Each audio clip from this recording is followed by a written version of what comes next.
सर्वांना माझा नमस्कार.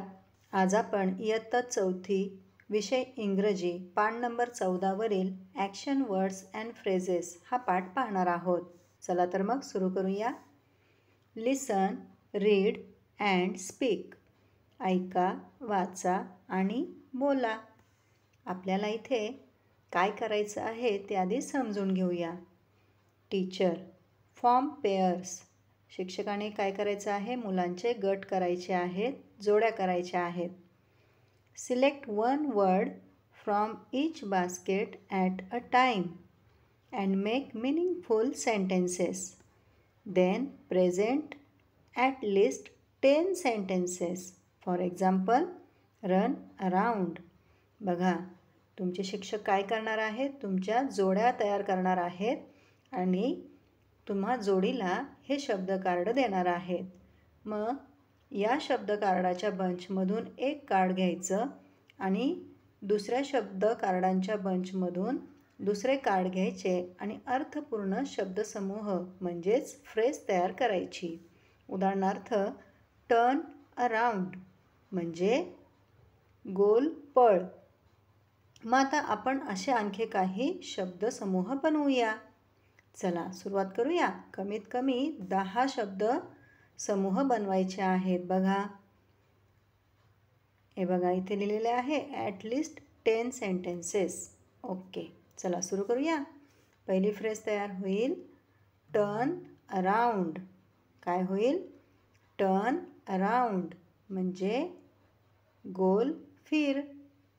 त्यानंतर पुन्हा टर्न हा शब्द घेऊन दुसरा शब्द आपण घेऊया लेफ्ट. काय झालं? टर्न लेफ्ट म्हणजे डावीकडे वळा. अशीच आणखीन एक जोडी होईल टर्न राईट म्हणजे उजवीकडे वळा. त्यानंतर आपण घेऊया कम. कमच्या जोडीला घेऊया हियर. कम हियर म्हणजे इकडे ये.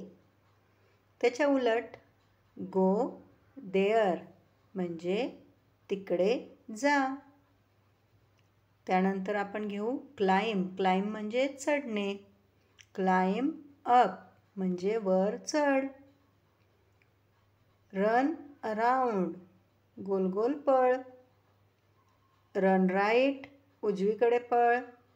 रन लेफ्ट डावीकडे पळ. कम अप वर ये आणि गो डाऊन खाली जा. अशा प्रकारे आपले 10 शब्दसमूह बनवून तयार झालेले आहेत. चला आता पुढील खेळ पाहूया. काय आहे तो? पुढील खेळामध्ये काय आहे बघूया. टीचर, फॉर्म ग्रुप्स ऑफ 4 म्हणजे 4 मुलांचा गट तयार करायचा आहे. Choose one word from each tower. एका स्तंभातील एक शब्द घ्यायचा आहे. And make meaningful sentences. या 4ही गटापैकी एक एक शब्द घेऊन अर्थपूर्ण वाक्य बनवायचं आहे. Write the words on big sheet of paper. कागदाच्या मोठ्या शीटवर हे सर्व शब्द लिहायचे आहेत. And show your sentences to the class. वर्गामध्ये हे सर्व वाक्य तयार करून तुम्हाला सादरीकरण करायचे आहे.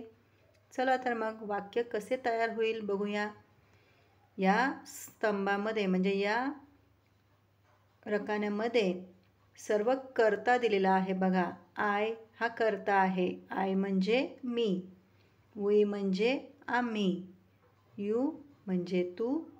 ही म्हणजे तो. शी म्हणजे ती.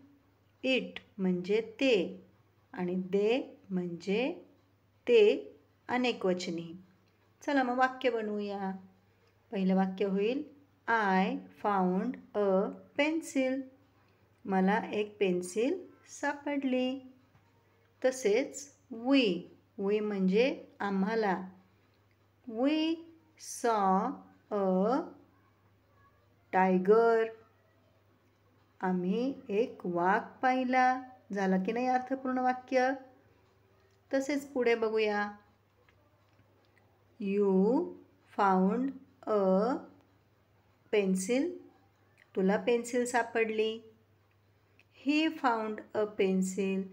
त्याला पेन्सिल सापडली. शी फाउंड अ पेन्सिल. तिला पेन्सिल सापडली. त्यानंतर दे फाउंड अ पेन्सिल. त्यांना पेन्सिल सापडली. बघा, फक्त कर्ता बदलला तरी देखील आपल्याला किती वाक्य बनवता आली. आता इथे पेन्सिल हा एकवचनी शब्द आहे म्हणून आपण अ वापरला.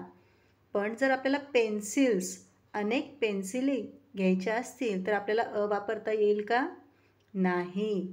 आपल्याला त्या जागी सम म्हणजे काही, अ फ्यू म्हणजे काही आणि मेनी म्हणजे खूप हे शब्द वापरावे लागतील. उदाहरणार्थ बघा, वी गॉट सम पेन्सिल्स. आम्हाला काही पेन्सिल्स मिळाल्या. हो की नाही? He gave a few pencils. त्याने काही पेन्सिली दिल्या. आता बघा, वी एट. आम्ही खाल्ले.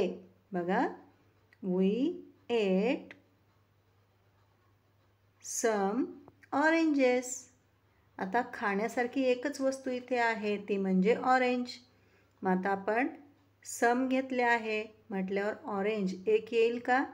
नाही. ऑरेंजेस. आम्ही काही संत्री खाल्ली. जर तुम्हाला एकच ऑरेंज घ्यायचं असेल तर तुम्हाला इथे ॲन हे आर्टिकल वापरावं लागेल. I ate an orange.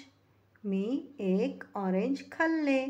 एकवचनी असेल तर अ, ॲन, आणि अनेकवचनी असेल तर सम, अ फ्यू आणि मेनी. हे वापरून तुम्हाला अर्थपूर्ण वाक्य बनवता येईल. चला तर मग असेच अर्थपूर्ण वाक्य आणखी बनवूया. मी बनवलेली वाक्य एकदा वाचून दाखवते, त्याप्रमाणे तुम्ही बनवा. I found a pencil. I saw a pencil. I ate an orange. I took some oranges. We ate some oranges. She saw a tiger. He found a pencil. चला आता तुमची पाळी. छानपैकी वाक्य तयार करा आणि वहीमध्ये लिहून काढा आणि शाळेत गेल्यानंतर वर्गामध्ये सादर करा. आत्तापुरते एवढेच. लवकरच भेटू नवीन व्हिडिओमध्ये. तोपर्यंत बाय.